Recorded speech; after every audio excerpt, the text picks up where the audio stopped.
Nagpunta nga ako sa Cagayan de Oro City dahil inibitahan tayo sa Cagayan de Oro Press Club 44 Press Freedom Week Celebration dito sa Philtown Hotel.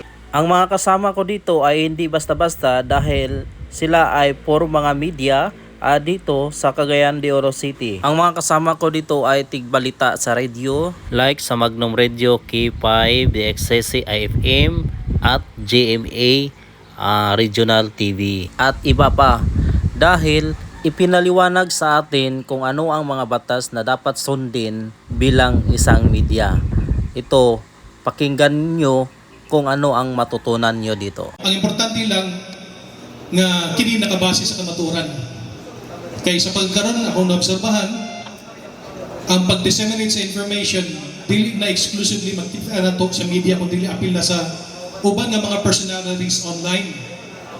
Kunya gina-share man gani na o gina-capture gyapon sa uban nga mga media outlets even katong questionable or even fake news. So kinahanglan gyud dato nga bantayan pagayo. I-safeguard nato ang integrity sa media, ma-preserve nato ang pinakamithi nini nga dili ta mo pareha sa uban nga mga outlets or even kana mga grupo nga nagpanggap na media pero dili day tinod nga media, no?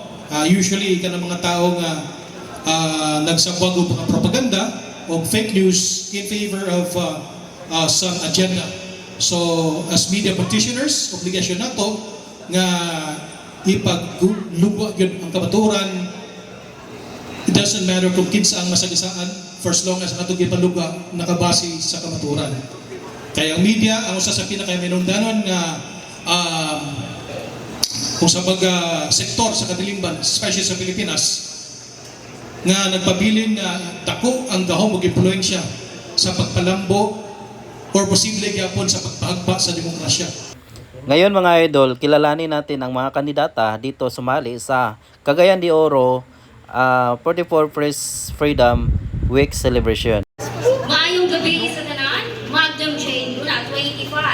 Representing sa balita o serbisyo, Magdubradyo.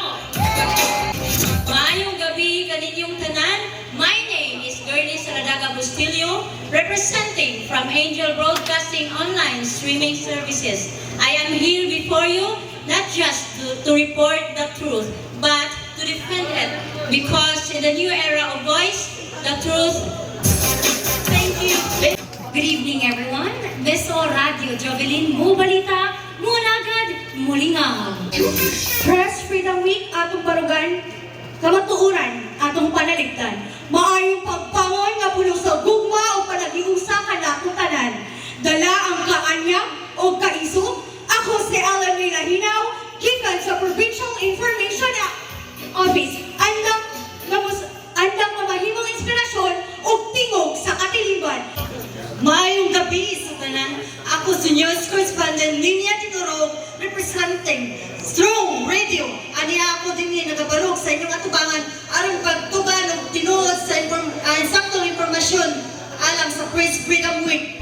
Di lang yan mga idol, nagtagisan din sila ng galing sa kanilang talento sa Talent Night. Isa na dito ang Misamis Oriental Provincial Information Office. Ang pangalawang kandidata mga idol, galing po siya ng Miss Oradyo. Ang pangatlo mga idol, galing po siya ng IFM CDO at DXCC RMN.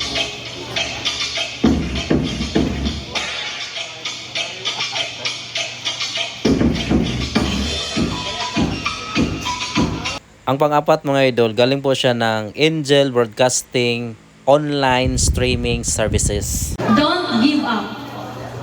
If you tried and have not won, never stop or cry. All that's great and good is done just by patient trying. Though young birds are flying fall, still their wings grow stronger. Pagkatapos ng patimpalak mga idol sa ilang minuto, ay ito, kain na. Pagkatapos ating kumain mga idol, dito na naman tayo sa Q&A. In this age of social media and digital information, how do you distinguish responsible journalism from fake news or misinformation? Thank you so much, ma'am. Kami, ma'am, sa Magduma Radio, no, kami nalimuon ginamo nga ang social media. Sa social media, malikayan ginamo ang fake news. Tungod karon sa bago nga pamaagin po sa pagkasapot sa balita, rason nga kami po mismo nahimo ang mga resourceful po nga mga ginasabot ng mga balita sa social media. Thank you so much.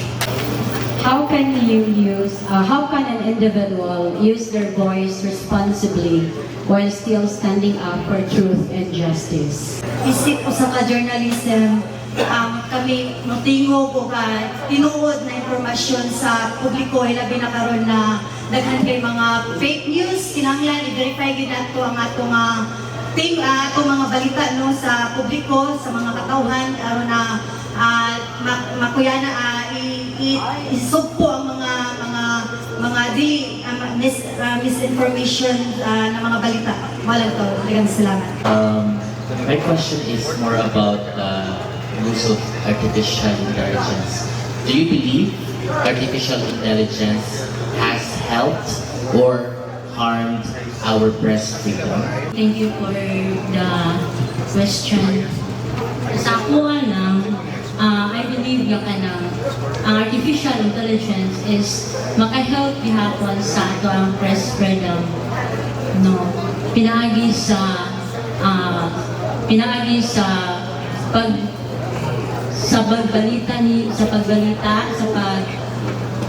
pag-spread sa ato ang mga news. So if you could send one strong message to the journalists and to the people of Cagayan de Oro this 44th Press Freedom Week celebration, what would it be? Good evening, ladies and gentlemen. If I would maghatag ko og strong na message para sa karon ng 44th Press Freedom Week as a journalist nga Gen Z nga journalist nga nisulod sa media, I would like to influence them nga musulod o dili sila mahadlok.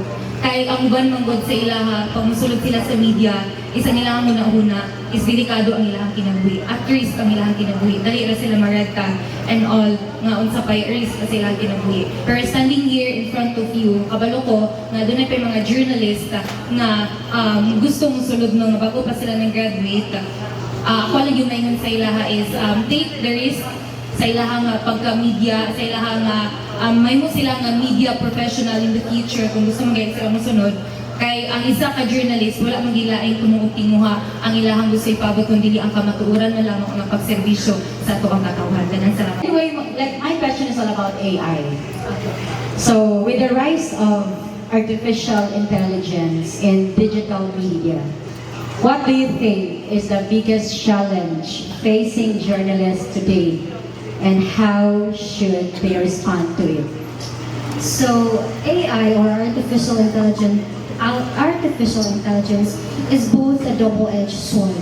So, for its risk on journalism, first is it can alter photos and also informations. It can alter photos and informations. And one way we can combat is through fact-checking, and also journalists and reporters on the global stage should have seminars and mga kalihukan nga makatabang sa mga journalist na ma-differentiate nila kung unsa ang gawa sa AI o unsa ang mga dili gawa sa AI. O as journalists ourselves, we are the